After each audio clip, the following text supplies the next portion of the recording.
ధనుష్ హీరోగా తెరకెక్కిన మూవీ నేనే వస్తున్నా. ఈ సినిమా వరల్డ్ వైడ్ గా విడుదలైంది. థియేటర్స్ లో సందడి చేస్తోంది.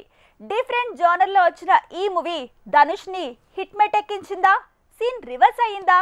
ధనుష్ ఎలి అబ్రవ్ కాంబినేషన్ లో సెల్వా రాఘవన్ తీసిన మూవీ నేనే వస్తున్నా. యువన్ శంకర్ రాజా మ్యూజిక్, ఓ ప్రకాష్ సినిమాటోగ్రఫీ, ఇలా చాలా కాలం తర్వాత ఈ కాంబినేషన్ లో ధనుష్ చేసిన ప్రయోగం వరల్డ్ వైడ్ గా థియేటర్స్ లో సందడి చేస్తోంది. నేనే వస్తున్న మూవీలో ధనుష్ డ్యూయల్ రోల్ వేశాడు. ఒక పాత్ర ప్రభు అయితే మరో పాత్ర ఖదీర్. అయితే ఖదీర్ అనే వ్యక్తిని చంపాలనుకునే దెయ్యం హీరో కూతుర్ని ఆవహిస్తుంది. ఆ తర్వాత ఏం చేసింది? ఇంతకీ ఖదీర్ ప్రభువులకు ఉన్న రిలేషన్షిప్ ఏంటి?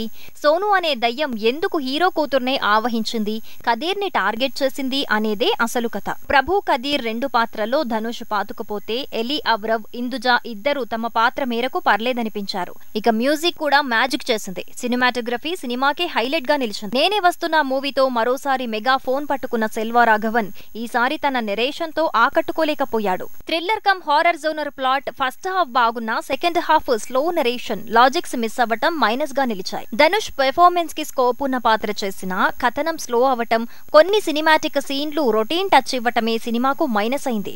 ఓవరాల్ గా పర్లేదనే టాక్ మాత్రమే సినిమాకు దక్కింది.